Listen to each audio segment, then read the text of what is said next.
Pahlawan 10 November 1945 dalam relevansi dan maknanya pada hari ini.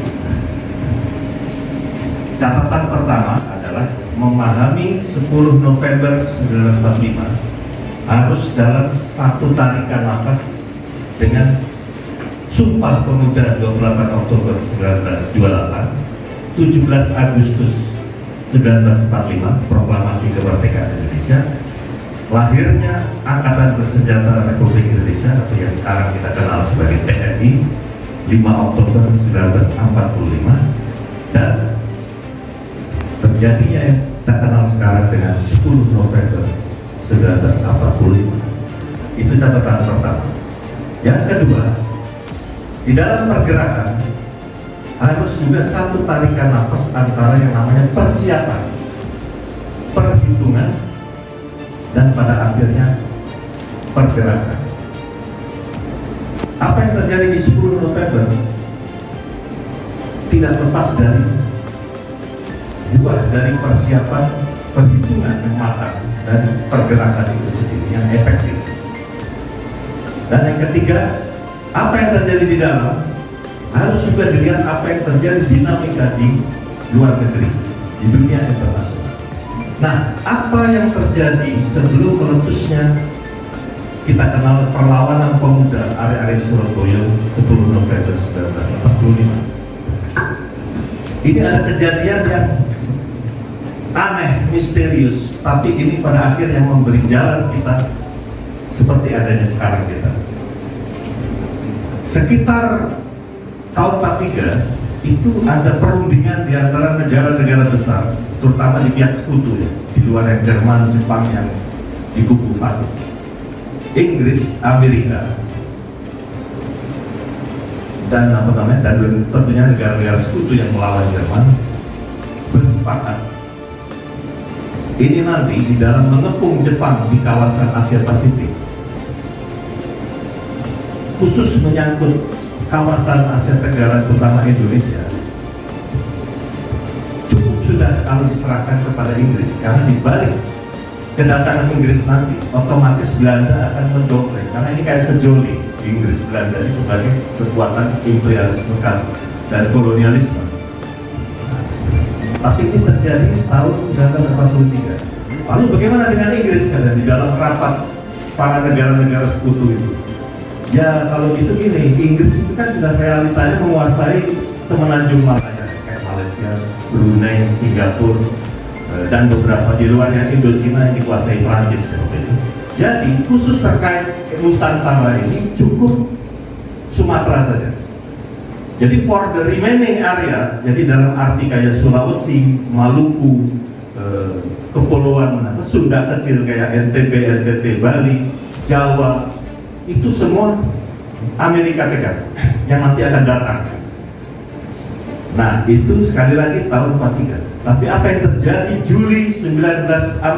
Nah ini Bapak Ibu dan teman-teman sekalian, dengan apa yang disebut konferensi Potsdam yang antara Stalin, Uni Soviet, Churchill Inggris, dan Roosevelt waktu itu masih hidup karena beliau akhirnya wafat di tengah jalan. Nah, tiga kesepakatan ini situasi sudah berubah. Jepang sudah mulai keok di berbagai area, Jerman sudah praktis tertaklukkan dengan, dan menariknya di sini Uni Soviet yang tadinya dianggap pupuk bawang atau tim hore ya, di dalam sekutu itu ternyata termasuk yang ikut berkontribusi besar menaklukkan Jerman, sehingga memaksa pihak Barat membelah kawasan zona timur dan zona barat. Nah, di dalam situasi itu, suasana kebatinan di negara sekutu ini sudah beda lagi, Pak Eko dan teman-teman sekalian. Situasinya adalah kemudian Amerika mulai berpikir, bukan lagi Jepang kalah, sudah pasti kalah, tapi the next pesaing berikutnya adalah Uni Soviet. Nah, karena itu di dalam konstelasi itu, termasuk di militer waktu itu, Douglas MacArthur sebagai komandan Asia Pasifik mengatakan, wah kalau gitu kita harus merubah rencana strategi yang tahun 43 itu. Kalau begini caranya, kalau kita terlalu ditarik, disedot ke Amerika ke ini, padahal janjiannya kan Inggris cuma Sumatera, selebihnya kawasan itu kayak Jawa, Sulawesi, Maluku apa tangan Amerika, wah berat itu. Jangan-jangan nanti Uni Soviet malah menguasai kawasan ini. Ya, itu aja sudah terjadi. Korea Utara dan Selatan waktu dibelah tuh gara-gara Soviet juga ikut merang, seperti juga ke Jerman. Nah, dalam situasi itulah Indonesia merdeka 17 Agustus 45 dalam konstelasi yang sudah berubah itu, di mana Inggris yang tadinya cuma Sumatera, dengan kesepakatan baru di Potsdam ini, Amerika mengatakan ya sudah, yang tadinya kita tidak ikhlas, kita kira Inggris menguasai seluruh Nusantara dan termasuk Burma, Myanmar dan sebagainya, terutama dalam konteks Indonesia, sekarang malah ditimbulin yang tadinya Sumatera, hampir yang tadinya buat Amerika, Sulawesi, Lombok, kepulauan Sunda kecil seperti NTB, Bali, Madura, termasuk Bengkulu dan sebagainya, Riau, itu ditumplakkan ke Inggris. Nah, di saat itu Indonesia merdeka dengan konstelasi seperti itu. Nah, tiba-tiba Jepang pada saat Indonesia merdeka kan sudah kalah. Nah, yang siapa yang kita tunggu? Nah, di sini menarik karena ketika kita bicara skenario andekan itu lancar, Amerika yang dudukin di sini, mungkin cara merdekanya lebih cepat dan tidak serumit revolusi fisik yang terjadi antara 45-49. Tapi kemerdekaannya adalah persis kayak Filipina atau Malaysia, hadiah. Dan kemudian yang duduk elit-elit di kekuasaan itu orang-orang yang pro barat. Tapi yang menarik ketika Inggris datang sekitar Oktober 1945, itu yang adalah divisi 23 dari Brigade 49, terutama yang dominan Jenderal Malabi sebagai komandan brigade, di bawah divisi 23 yang dipimpin oleh Mayor Jenderal Houghton. Nah, di sini Belanda ngedompleng. Nah, tapi inilah blessing in disguise. Kalau jalan sejarah, kalau nggak mau dikatakan ini kehendak yang di atas, itu yang menarik. Inggris datang, sebetulnya kan suatu negara jauh lebih superior dari Amerika, tapi dia datang ke sini dengan informasi intelijen yang ngeblank. Ditambah lagi, karena situasi yang ngeblank dalam informasi intelijen, dia mengandalkan kepada Belanda dalam informasi. Sementara Belanda, walaupun pernah menjajah kita, dan Inggris tadinya berharap begitu, kan kalian udah 3 abad di sini, saya ngandalkan kalian infonya. Ternyata apa? 3 tahun Jepang menjajah, 3,5 tahun menjajah Indonesia, situasinya sudah berubah dinamiknya, dan seringnya data-data itu tidak up to date, dan kalaupun ada data itu dibaca secara keliru. Nah, apa yang terjadi dari hasil itu? Ada laporan dari Donaldson, itu salah seorang komandan militer yang ada di Brigade 49 di divisi 23 itu. Laporan ke Inggris apa bunyinya? Saya baru saja dengar kabar Indonesia telah memproklamirkan kemerdekaannya, tapi kelihatannya tidak ada tanda-tanda sedang memperjuangkan dan mempertahankan diri kehidupannya sebagai bangsa merdeka. Nah, itu kan kurang ajar loh. Tapi itu satu gambaran misreading. Jadi yang terbayang benar, oh aman, orang Indonesia tidak bisa tidak mampu atau akan melawan, jadi akan manut saja gitu. Nah, itulah yang membuat kemudian Mayor Jenderal Houghton, yang kemudian salah satu di divisi 23 itu, dari pesawat meluncurkan pamflet yang mengancam bunyinya begini: kalau ada satu orang di Surabaya ini pegang senjata, kita akan tembak di tempat. Nah, itu dinamik itu yang nggak kebaca, karena dia berdasarkan laporan dari Donaldson tadi, seakan-akan tidak bisa, tidak akan ada perlawanan, aman, gitu, kira-kira gitu. Nah, ini mengandalkan pada delusi atau khayalan dari informasi intelijen Belanda ini. Nah, apa yang terjadi? Itulah yang kita kenal sekarang. 10 hari terjadi pertempuran hidup mati melawan Inggris dengan korban Brigadir Jenderal Malabi, salah satu komandan brigade dari 49 itu. Nah, itu dari situ, walaupun kemudian oleh bombardemen nggak bisa-bisa Inggris, akhirnya pas para pemuda Surabaya itu minggir, tapi sudah mencatat satu presiden politik sebetulnya, bahwa laporan Donaldson itu tiba-tiba jadi gugur. bahwa kita itu ternyata mampu melakukan perlawanan dan menyatukan kerakyatan dengan perjuangan bersenjata.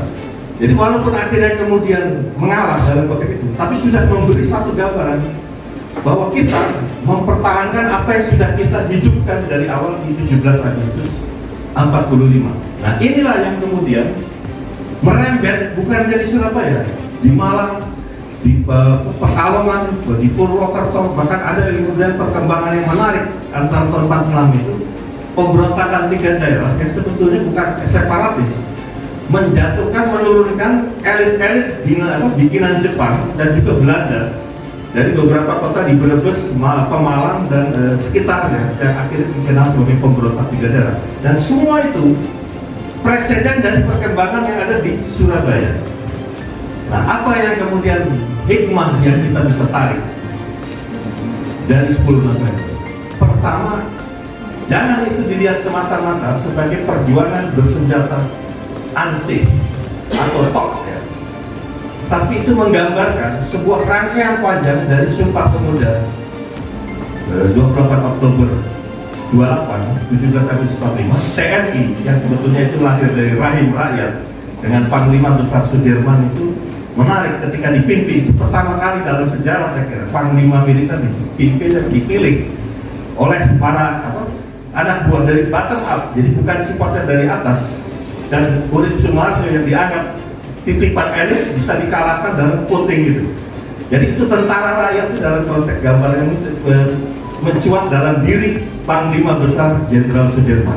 Nah itulah saya kira yang kita bisa tarik dari peristiwa November ini, betapa yang saya gambarkan tadi perhitungan, persiapan, perhitungan dan pergerakan itu nyata adanya.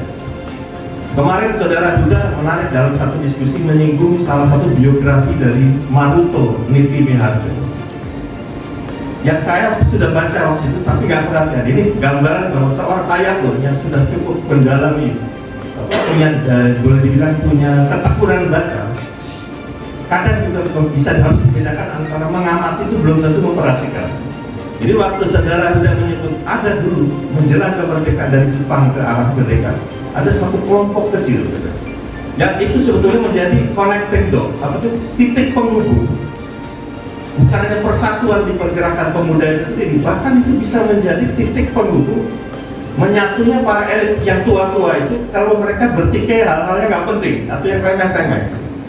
Nah itu yang menarik dalam kesaksian Maruto itu adalah betapa pengkaderan pelatihan kepemimpinan di Menteng Raya 31 yang dipelopori oleh Sukarni, Maruto, Ada Malik, Wikana, Pandu Kartawiguna itu betul-betul selain memang kawah Chandra di muka membangun kecakapan kepemimpinan, tapi yang menarik di situ adalah memunculkan sebuah apa yang disebut komite aksi. Jadi ini kelompok kecil dan itu baru terbuka bahwa dinamik antara 45-49 terlepas Soekarno-Hatta tetap menjadi simpul dari seluruh pergerakan nasional. Kelompok ini bekerja secara senyap tapi konkret, nyata dalam merajut berbagai persatuan bangsa. Jadi bagaimana misalnya saja Amir Saripudin dan Sahrir yang kekeh dan ngotot untuk berunding dengan Belanda tanpa memandang realitas bahwa berunding itu ternyata untuk kalah bukan untuk menang, akhirnya menyatukan elemen-elemen komite aksi ini dengan Jenderal Sudirman dan Tan Malaka. Dan itu yang kemudian secara tegas menolak skema anti perundingan. Nah Soekarno-Hatta sendiri ini menarik, walaupun secara permukaan merangkul Sahrir dan Amir yang pro perundingan terhadap Belanda, tapi secara diam-diam dialektis memanfaatkan gerakan kontra perundingan ini supaya semakin menguat dan semakin menguat. Dan itu yang membuat Sudirman ketika sempat mau dijebak di dalam pemberontakan makar, ternyata justru Sudirman akhirnya justru membuat dia posisi yang menguat dengan Soekarno-Hatta untuk merem tindakan Sahrir yang belakangan oleh Amir Saripudin juga, sehingga akhirnya walaupun perundingan Belanda tetap berjalan sampai puncaknya Hatta di konferensi meja bundar, akhirnya kita mendapat pengakuan kemerdekaan Indonesia, tapi pada saat gerakan bersenjata juga tetap didorong, bahkan menjadi alat untuk menekan sehingga perundingan itu tidak semena-mena seperti dalam skem Sahrir dan Anwar Saduddin yang murni masuk ke dalam perundingan, tapi masuk jebakan dari skema kepentingan global atau imperialis dari Belanda. Nah, dari sinilah saya kira kulminasi 10 November 45 harus dibaca dalam rangkaian yang tidak semata-mata sebagai perjuangan fisik, tapi juga perjuangan intelektual, perjuangan spiritual juga di dalam konteks menyatukan gerakan ini, sehingga seluruh hasil yang kulminasi KNB, walaupun ini juga banyak ketidakpuasan dari hasil konferensi meja bundar 49 itu, tapi setidak-tidaknya kita sudah memulai dengan sesuatu yang tidak seperti bagaimana Malaysia merdeka atau Filipina merdeka yang hanya hadiah dari penjajah, bahkan elit-elitnya pun pada dasarnya quote-unquote juga boneka dari pihak asing. Saya kira itu saja sebagai hikmah dari relevansi dari hari pahlawan 10 November 1945. Semoga ini menjadi memori kolektif yang tetap terjaga sampai kapanpun selama Indonesia itu berada. Dan kalau itu terakhir dalam soal seni dan budaya, saya kira di sini penting juga apa relevansi yang sangat penting. Kalau Anda pernah dengar Idrus, sastrawan yang kita kenal dari kejadian di Surabaya, Idrus itu membuat satu novel yang betul-betul memakai settingan perlawanan para pemuda di 10 November 45 itu sebagai setting dari karya sastra yang kemudian sampai hari ini juga dikenang sebagai salah satu karya unggulan. Begitu juga di puisi dan sebagainya, bahwa menunjukkan seniman juga, seperti kata Pramudia Anantatur, tidak boleh seni untuk seni, tapi juga seni yang menyelami apa yang menjadi psikologi kolektif atau hasrat kolektif masyarakat, baik yang tersurat terucap maupun yang tidak terucap, tapi itu menjadi satu apa yang ada di benak atau di batin bawah sadar masyarakat kita pada umumnya. Sekian, assalamualaikum warahmatullahi wabarakatuh.